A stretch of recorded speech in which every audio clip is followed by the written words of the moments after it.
Hall ટિકિટની અંદર તમારે શું ધ્યાનમાં રાખવાનું છે? તો સૌથી પહેલા તમારી હોલ ટિકિટ જે તમને મળે છે ત્યારે તમારે ચેક કરી લેવાની છે. એવી રીતે ચેક કરવાની છે કે જેની અંદર તમારું નામ ચેક કરવું છે, જન્મ તારીખ આવે છે કે જે પણ વિગત, રોલ નંબર છે, બધી જ વિગત તમારે પરફેક્ટલી ચેક કરી લેવાની છે. અને જેની અંદર તમારે કમ્પ્લીટ વંચાય છે કે નહીં એ જોઈ લેવાનું છે. એટલે વંચાય તેવી પ્રિન્ટ તો હશે જ, લગભગ તો કોઈ એવી પ્રિન્ટ નહીં મળે કે જેની અંદર તમને કોઈ અડચણ આવે. પણ તમારી અંદર જે રિસિપ્ટમાં રહેલી ભૂલ છે એ ભૂલ જો નીકળે છે, એટલે કે અથવા તો તમારા નામમાં ભૂલ છે, અથવા તમારા એડ્રેસની અંદર કોઈ એવું સ્થળ આવી ગયું છે તમે પરિચયમાં નથી અને એડ્રેસ છે અંદર, અથવા કોઈ પણ પ્રકારની થોડી ઘણી મિસ્ટેક થઈ હોય કદાચ બોર્ડ દ્વારા, લગભગ 100% થતી નથી, પણ કદાચ આપણે બોર્ડનું ફોર્મ અહીંયાથી શાળામાંથી ભરાવ્યું હોય ત્યારે એ મિસ્ટેક નામની અથવા એની વિગતો વિષયોની આવતી હોય છે, તો એ જવાબદારી શાળાની હોય છે. તો એ મિસ્ટેકને ફરીથી સુધારી શકાય છે. તો તમે રિસિપ્ટની અંદર તમારા આચાર્યનો સંપર્ક સાધી અને તમારે એ રિસિપ્ટની અંદર વિષય સુધારો છે અથવા તો કોઈ પણ પ્રકારનું નામ તમારે અંદર અટકમાં ભૂલ છે, નામમાં ભૂલ છે, થોડોકો પણ ચેન્જીસ છે એ હાલ કરાવી લેવો આવશ્યક છે. જો તમે હાલ એની પ્રોસેસ નહીં કરાવો તો કાયમી તમને આ મુશ્કેલી થશે એમ. પણ આ મુશ્કેલીનું નિવારણ તો છે જ, પરંતુ પછી આપણે એના માટે ઘણી બધી પ્રોસેસો અથવા ધક્કા ખાવા પડશે. પણ અહીંયા બોર્ડની પરીક્ષા આવ્યા પહેલા જ આપણે રિસિપ્ટને સુધરાવી લેવી આવશ્યક છે.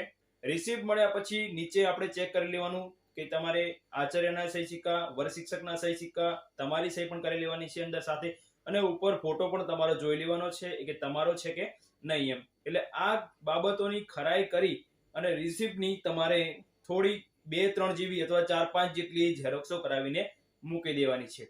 હવે શા માટે ઝેરોક્સ કરાવવાની તમને ખ્યાલ આવી ગયો હશે, કેમ કે કદાચ ઇન કેસ તમારે અપડાઉન કરતી વખતે જો તમારી રિસિપ્ટ ક્યાંય ખોવાઈ જાય છે તો તમે તમારી પ્રિન્ટ કરેલી જે રિસિપ્ટ છે એનો ઉપયોગ તમે પરીક્ષાની અંદર કરી શકો છો. અને બીજું એ જણાવી દઈશ કે તમારી રિસિપ્ટની અંદર પાછળ તમારા આચાર્યશ્રીનો અથવા તમારા વાલીનો કોન્ટેક્ટ નંબર ત્યાં નોંધી લેવાનો.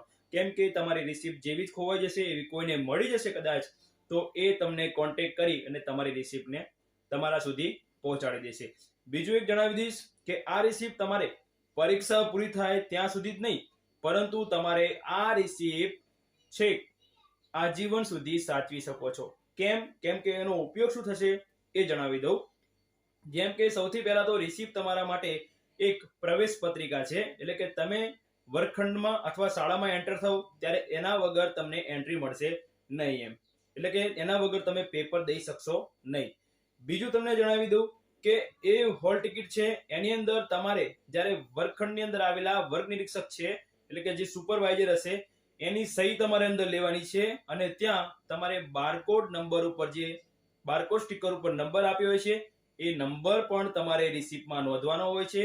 અને એ નોંધીને તમારે શું કરવાનું છે, તો તમારા સુપરવાઇઝરની સહી બાકી હોય તો સહી કરાવી લેવાની છે, અવશ્ય ભૂલ્યા વગર.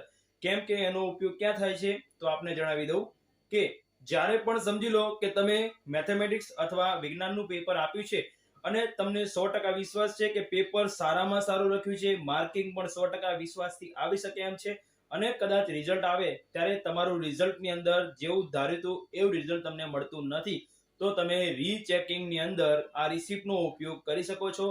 એના આધાર પુરાવા તરીકે તમારી પાસે રિસિપ્ટ હોય તો તમે પેપર ખોલાવી અને ફરીથી રીચેકિંગ કરાવી શકો છો. પરંતુ આ રીચેકિંગ તો તમારા માટે માત્ર ઓનલાઈન હોય છે, ત્યાં તમારે વિદ્યાર્થીને અથવા જવાની પરમિશન હોતી નથી. કદાચ હશે તો કદાચ જાણ કરવામાં આવશે આપણી યુટ્યુબ ચેનલ દ્વારા, બરોબર. તો બોર્ડની ઘણી બધી એવા નિયમો છે, એ નિયમો આધારિત આપણે ચાલવું પડે છે. જો તમારી હવે રિઝલ્ટ આવ્યા પછી જો માર્કશીટ તમારી ખોવાઈ જાય છે, તો માર્કશીટ ખોવાઈ ગયા પછી જો તમે રિઝલ્ટની કોઈ પણ કોપી કઢાવી નથી અને ખોવાઈ જાય છે, તો તમારો આધાર આ રિસિપ્ટ પણ હોય છે. બીજા આધારો ઘણા બધા છે. રિસિપ્ટ ન હોય તો પછી ત્યાં શાળાનો કોન્ટેક્ટ કરી અને આપણે માર્કશીટ તો મેળવી શકીએ છીએ, પરંતુ એ વધારે પ્રોસેસો કરવા કરતા જો રિસિપ્ટ તમારી પાસે હશે તો ઓનલાઈન અરજી તમે જાતે પોતે કરી શકશો, અને અરજી કરીને જાતે તમે બોર્ડમાંથી તમારી ડુપ્લિકેટ માર્કશીટ પણ મેળવી શકો છો. તો હોલ ટિકિટનું એટલું મહત્વ છે, એટલા માટે ગંભીરતાથી વિદ્યાર્થી મિત્રો રિસિપ્ટને ખાસ સાચવજો. કેમ કે રિસિપ્ટ એ તમારું ભવિષ્ય છે. કેમ કે રિસિપ્ટ વગર તમને ત્યાં બેસવા દેવા મળશે નહીં, બરોબર. પરંતુ તમે કદાચ રિલેટિવ હશો અને ઓળખીતા હશે કદાચ કોઈ શિક્ષક તમારા, તો તમારો આચાર્યનો કોન્ટેક્ટ કરી તમને થોડું ઘણું સજેશન કોઈ હશે તો સજેશન આપી અને તમારું નિવારણ કરી શકશે.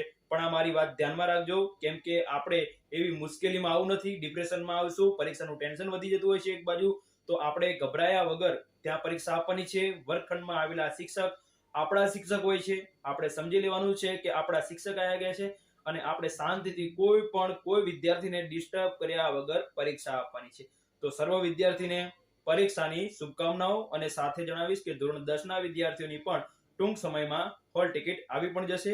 અને હોલ ટિકિટમાં રહેલી ભૂલો અથવા એ હોલ ટિકિટને આપણે કેવી રીતે વિગતો ભરવી, કઈ વિગતોની જરૂર પડશે, એનો વિડીયો આપણે નેક્સ્ટ વિડીયોમાં લઈને આવશું. જો વિદ્યાર્થીઓ તમારી માંગ હશે તો આપણે માર્ગદર્શન પૂરું